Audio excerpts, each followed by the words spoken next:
Who are the influential people in accounting? Who do we shine a light on that says you are moving the dial, you are a force for good in this wonderful profession, and you are doing amazing things? So I was working a lot of hours, doing the grind, but I really wasn't feeling fulfilled really in what I was doing. Having burnout really caused me to kind of take a step back and really focus on what makes me happy. That was the fundamental question I came to. This is Leaders of the Ledger, new podcast coming out under CPA Practice Advisor. Just going beyond technical accounting role. Well, I'm here with Kathryn Horton. I really think from the AI technology perspective, I'm even seeing where AI is able to create source documents, receipts, invoices. AI is able to generate a lot of these fakes. I do predict over time, AI is going to become the auditor, so to speak. Kathryn, it is lovely to have you with us.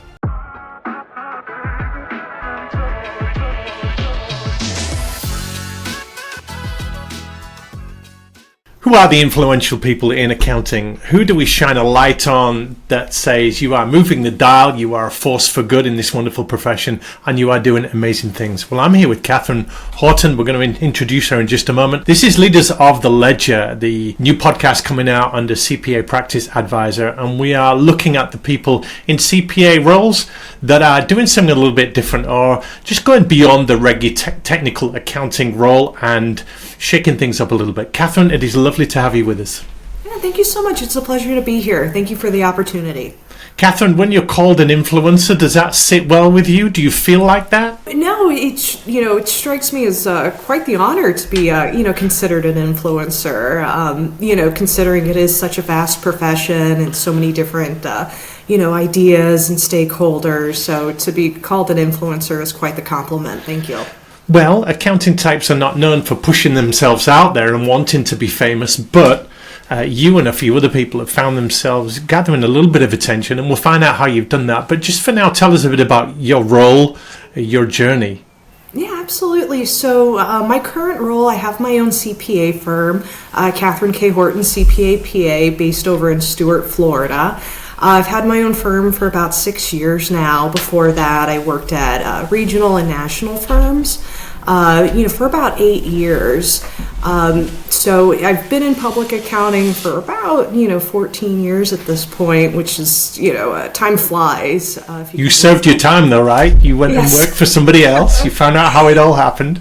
Yeah, and prior to that, I actually spent a few years in private. So I graduated back in 08, 09, where the job market really wasn't the best. So I actually worked at a factory. I worked in production control for 2 years while I, studied for the CPA exam, went for my master's for the additional credit hours. So it was quite the journey, to kind of lead me to this point. But I'm very big on giving back to the profession. I volunteer my time for the Florida Institute of CPAs. I sit on their board of directors.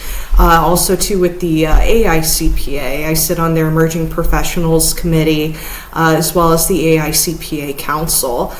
So, always trying to give back to a profession that I felt has really given me a lot of opportunities. You clearly have more hours in your day than us mortals. Yes. Yes, I go, but I enjoy what I do. So if you love what you do, it just makes everything that much more enjoyable. Yeah. Talk to us about the thought process from being employed, working for somebody else, being in a national or regional firm, to sailing your own ship. How did that come about? Yeah, so that itself was a little bit of a journey because I did experience what I feel a lot of people go through was burnout. So I was working a lot of hours, I was, doing the grind, but I really wasn't feeling fulfilled really in what I was doing. And so having burnout really caused me to kind of take a step back and really focus on what makes me happy. That was the fundamental question I came to, was what makes me happy in this career? And for me, data analytics was a big interest area of mine, a passion area that I wanted to explore further. And I also had a big passion for service to the profession, and I wanted to be able to give more time to that service.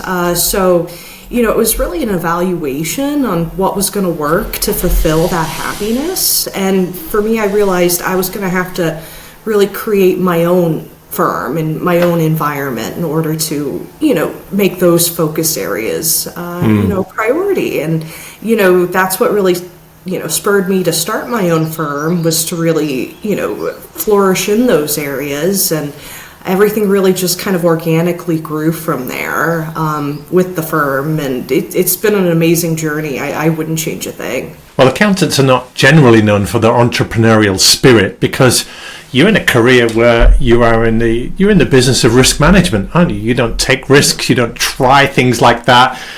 Answers are usually black and white and right or wrong. So had you always had that idea that you might do something yourself? Actually, no. I thought I was going to stay in public accounting. I thought I was going to, maybe go into private, into a CFO role. But for me, what I found very encouraging was when I was talking to other professionals about my passion areas. And, I was very involved in the state society as well as the AI CPA. And the feedback I got from a lot of my peers was, you have all these great, opportunities, these passion areas.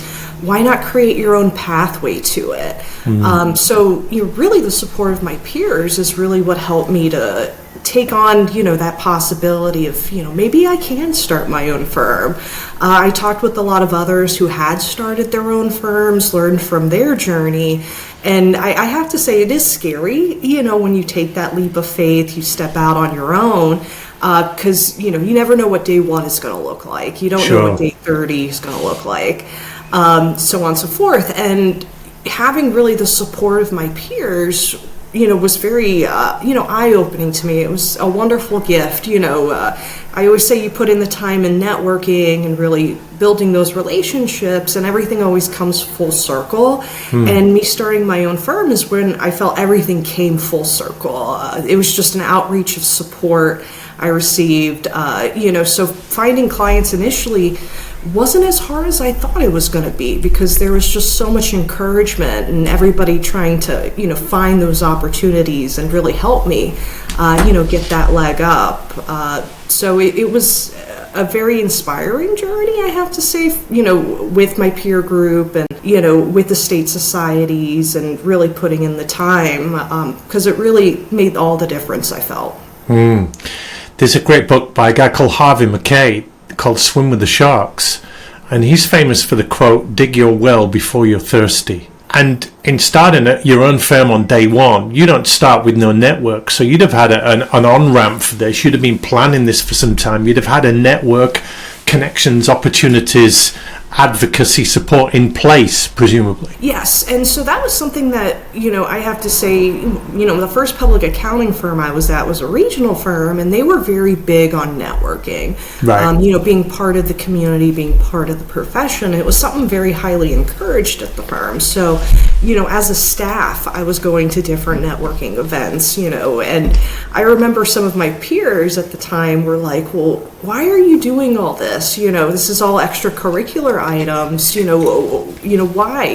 What's it's not billable, is it, Kathryn? Yes. And, I got a lot of, feedback on that, and it was really, I was like, no, it's the bigger picture. I'm building an intangible asset here that really will, be valuable for me in my career. So, and you didn't know then that you were going to start your own firm, and you were really going to have to lean into this network. Correct. Yes, I had no idea at the time, but I knew it was very valuable. I knew having that intangible asset was extremely valuable, and I had others, staff members that we actually got together and we said, hey, let's go to networking events together. Let's try to build this out, because it is hard going to those events by yourself and really starting to make those inroads. So I had others at the firm, and we would start going to networking events and really help building it out. But having that network, really does make the difference, because I see a lot of professionals sometimes struggle when they want to go out on their own,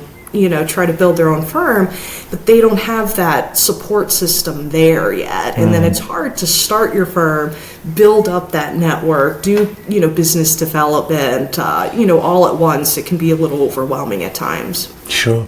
You mentioned that burnout was a trigger in looking at going out on your own, but also was there a sense that your passions, you crusade the things that you cared about, your way of doing business, your values were not served by the firm. You didn't have as much freedom as you wanted to. So as well as the burnout, you wanted to create something different, something new. Correct. So, I was working at the firm, and I did enjoy audit. Audit was my background. Audit's what I worked in. But I had, the data analytics as a big passion area. It was a craft I was starting to build. I could see myself really stepping out as a leader in the profession in that realm.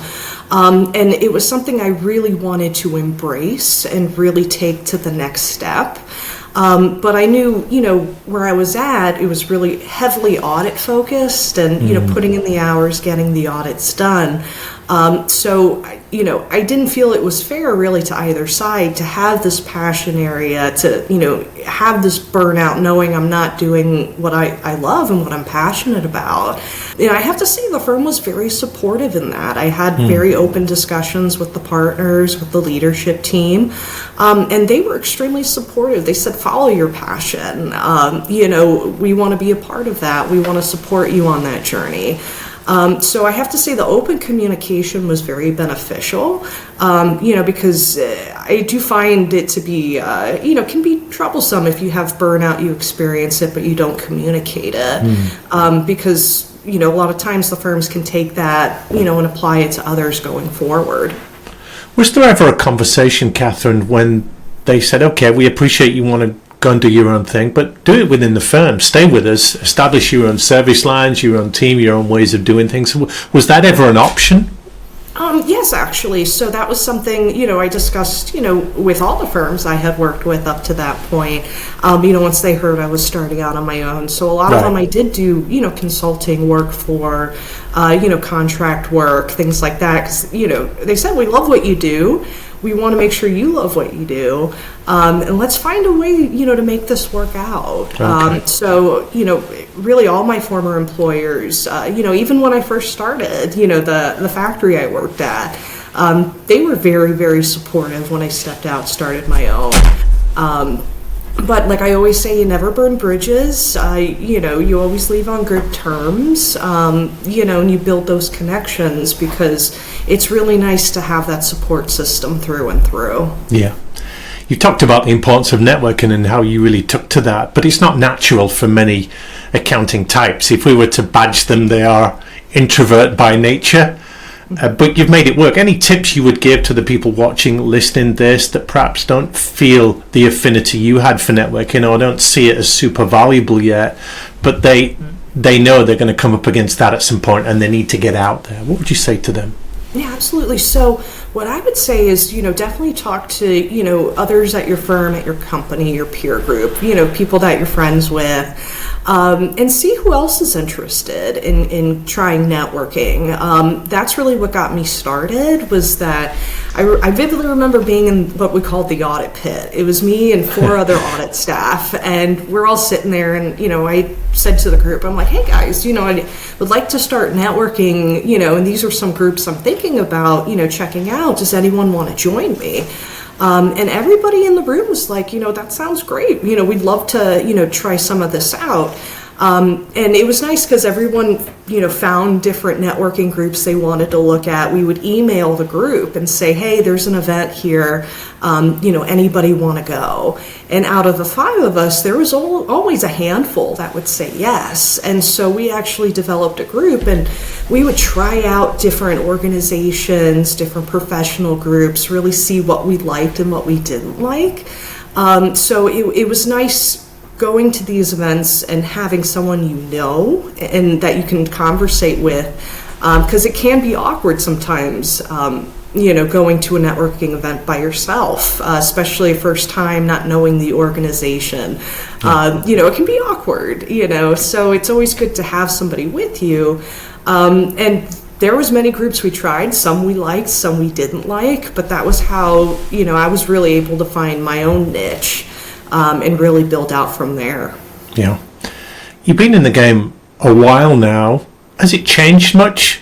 Oh, it's changed tremendously. It's changed, from the areas of technology, primarily technology, I have to say, with AI, with automation, with process flows. As a profession, it does take a while for change to adapt. So I remember when I first started, data analytics was what I was drawn to. This was, back in 2013. And, I was seeing things from a process automation standpoint, from a programming standpoint, that I thought, we could really employ here in our profession. And really, that was before it was cool as well, Kathryn, wasn't yes. it? Yeah, I was one of the, I was out there, on the speaker circuit, talking about, all this great things with technologies. Yeah. And it's just fascinating to see where we are now, from the area of AI, because that was when AI was just very much in its infancy, in regards to accounting.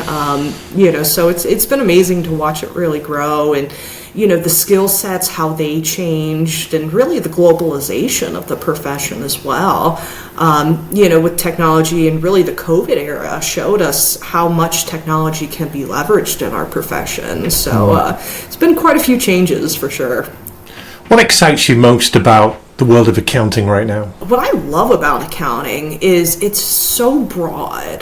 There's so many different facets, so many different interest areas that, and so many emerging areas as well. I hear a lot of times, they tell students your, future, industry or job you're going to work in may not even be in existence right now. And we've seen that in accounting, especially when you look in the areas of like Bitcoin, sure.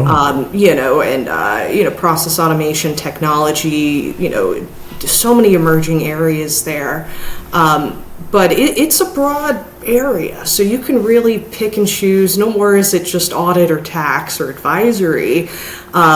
There's just so much going on, but so much opportunity to become a thought leader. I always say if you find, your niche area is something you love, explore that, take it to the next level, because, there's hundreds of thousands of accountants out there. What's going to make you different? And so if you can find the answer to that question, that'll make all the difference in a career.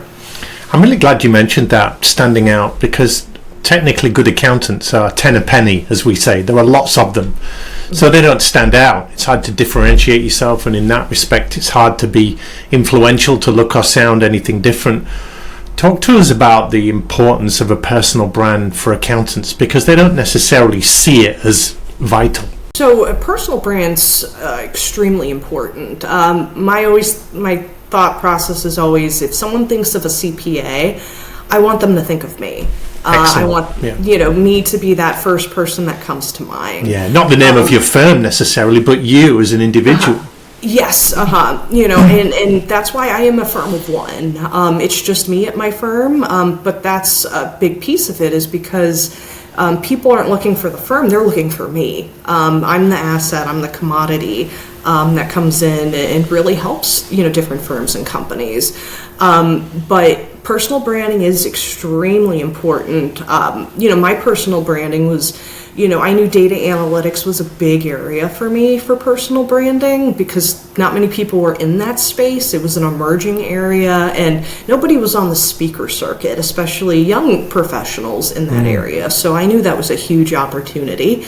Also to community service to the profession, service to, the community at large.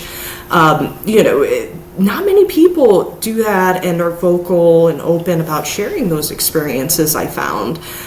So that's why I joined the State Society. I became part of their Young CPA committee, led service projects, led different advocacy efforts, because I enjoyed it, but also too, it helped as far as the personal branding. And then I leveraged LinkedIn heavily. For me, that's a free marketing tool.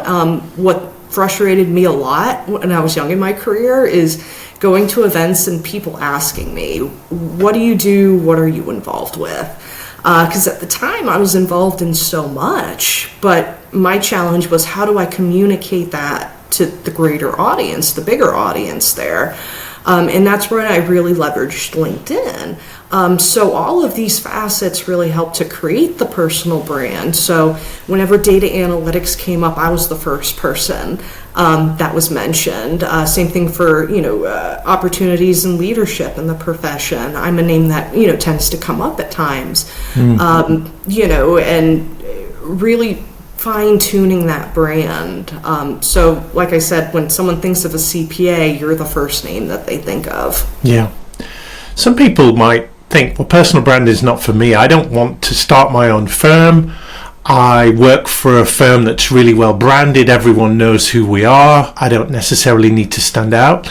Is that valid, or do you think everyone should have a personal brand? Because we never know what the future's going to bring up, do we? And whether we might work somewhere else in the next few years, for instance. Exactly, yes.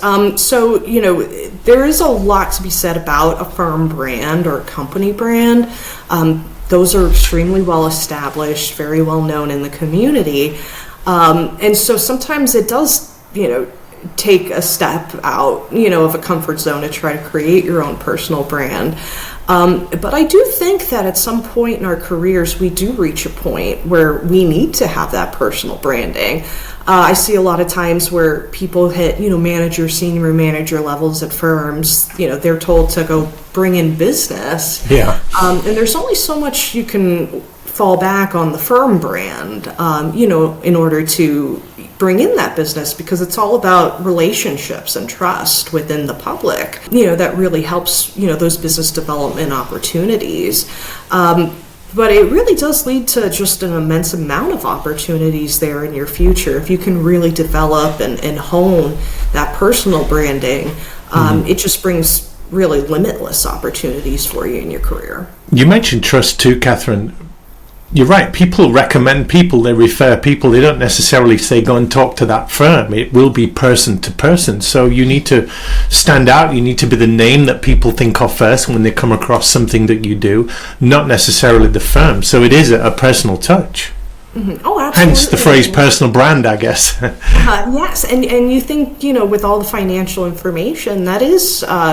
very important information that people need to trust you with, about their business, about their finances. They call us the gatekeepers, in the profession regarding financial data. So, you have to have that personal relationship that people, are willing to talk to you about the financial services that you'd be able to provide them and how that'll be value added to them. Couple of quick questions to finish, Kathryn. This has been excellent. I don't know if you're a betting person, but if you were to go to Las Vegas and bet everything on one thing, what prediction would you safely make for what is coming up in accounting? What's definitely going to happen in the next few years? Yeah, so great question. So I definitely think there's going to be a lot of developments in the realm of AI. AI is a shapeshifter. So it's very hard to pin down. That's why there hasn't been, true regulations in regards to AI, because you can put, some sort of policy regulation in today. AI will be different, 10 minutes from now, probably even, 30 seconds less time than that. So I really think from the AI technology perspective, it's going to create some significant changes over the next few years, if not 5-10 years.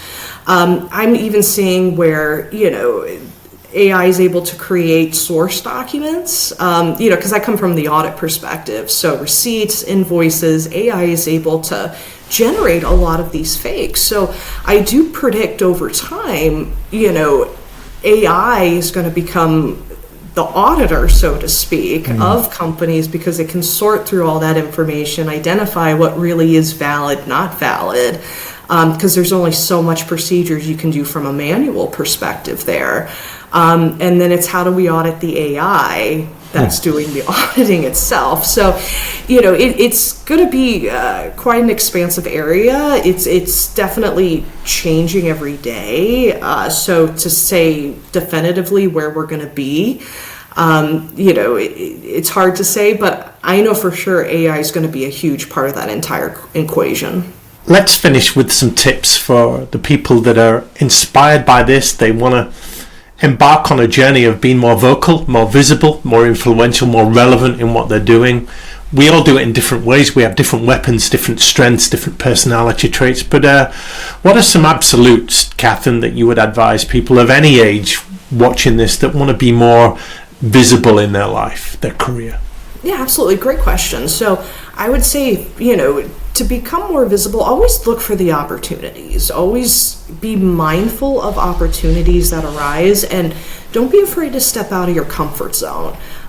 Because a lot of times we stay within our comfort zone, but it limits us as to, where we actually can go in our careers. So for me, a great example is public speaking. I was terrified of public speaking, but I saw it as a huge opportunity because I was looking around. I like data analytics. I was doing a lot of great things with it, but I wasn't seeing anybody on the speaker circuit with it, especially a young professional. So I thought, hey, this is a great opportunity. So I did public speaking classes to really help gear up and really have that foundational background, so that way I could go on a stage and talk for an hour, 2 hours, about the topics that I love. So it wasn't comfortable doing it. It was a journey in itself, going, through public speaking, but stepping out of that comfort zone really made all the difference. So, for anyone listening out there, keep an eye out for those opportunities and really don't be afraid to, take a step forward in building that personal brand. Very good. Be opportunistic. It's too risky to play it safe, as they say. Yep. Kathryn, final question for you. Mentors. There will have been people that have advised you in the past, really helped you, supported you, led you, shown you the way, been further down the road than you were and brought you along with them. How important are they in your life? Oh, mentors are extremely important. So I've had some wonderful mentors in my career. And I'm fortunate to say that I've had many from the start of my career that are still part of my life today. At the firm I started with, they were very big on having mentors, but having mentors that were present. So it's not just a mentor in name, but someone that'll really guide you throughout the career journey. And I had a wonderful, designated mentor, and then had many others that came up through the firm. But my one main mentor, he was very big on the community service side of things. So, he would, tell me about the organizations he was involved with. He recommended me for a leadership program with the Chamber of Commerce. And really, a true mentor, I find, is when they find opportunities for you to build up, level up in your career, but they're willing to be that outstretched hand to really help guide you through the process and really identify opportunities that you may not have known that existed. So having that trusted guide through the process is pivotal. It's helped me at many points in my career, especially starting off on my own, because the mentors there were also extremely helpful as far as identifying, work opportunities, leads, things like that.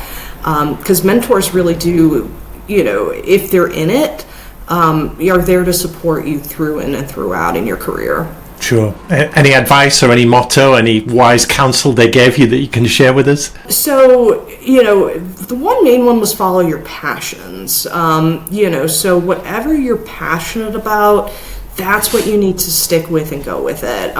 Because our career, when you think about it, it's, 30, 40 plus years.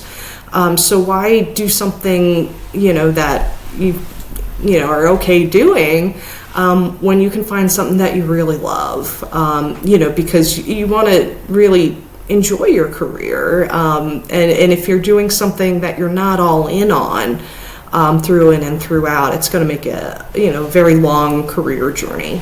Indeed. Well, Kathryn Horton, that's been inspirational. Thank you so much for your passion and your insights today. It's been great having you on the show.